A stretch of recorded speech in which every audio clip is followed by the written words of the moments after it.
کبھی آپ نے غور کیا ہے کہ اللہ تعالیٰ نے ہر نماز کی ہر رکعت میں سورۃ الفاتحہ کا پڑھنا لازم قرار دیا ہے؟ اس کے بغیر نماز ہی نہیں ہوتی۔ لیسن 7 آف قرآن میری زندگی۔ ہمیں ایک نماز سے دوسری نماز تک 100 طرح کے معاملات پیش آتے ہیں۔ کوئی ڈیسیژن لینا ہوتا ہے، کسی کام میں مدد چاہیے ہوتی ہے، کوئی مسئلہ حل ہو کے نہیں دے رہا ہوتا، کسی کے بارے میں سمجھ ہی نہیں آ رہی ہوتی کہ کرنا کیا ہے۔ تو جب ہم ہر نماز کی ہر رکعت میں اللہ کے سامنے کھڑے ہو کر ہاتھ باندھ کر کہتے ہیں ایاک نعبد و ایاک نستعین، ہم صرف تیری ہی عبادت کرتے ہیں اور صرف تجھ ہی سے مدد چاہتے ہیں۔ اس کو اب ذرا ڈیپلی سمجھتے ہیں۔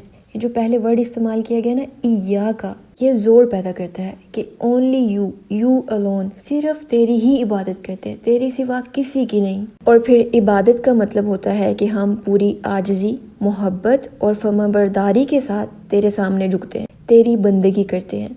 پھر ہم کہتے ہیں وَإِيَّاكَ نَسْتَعِينُ، یہاں پر بھی ہم اسے ایکسکلوسیو کر دیتے ہیں کہ صرف تجھ ہی سے مدد مانگتے ہیں۔ نستعین کا ورڈ اون سے ہے، اس کا مطلب ہوتا ہے کسی بھی معاملے میں سہارا یا مدد دینا۔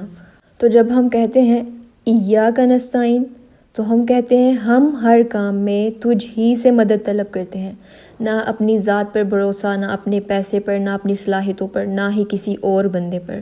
یہ جو چیز ہے نا ایاک نعبد و ایاک نستعین، یہ آپ کو انڈیپینڈنٹ بناتی ہے، یہ آپ کو صرف اللہ پر ڈیپینڈ کرنا سکھاتی ہے کہ باقی سارے سہارے کمزور ہیں، سب چیزیں چھوڑ جانے والی ہیں، صرف اللہ کی ذات ایسی ہے جو آپ کو کبھی دھوکہ نہیں دے سکتی۔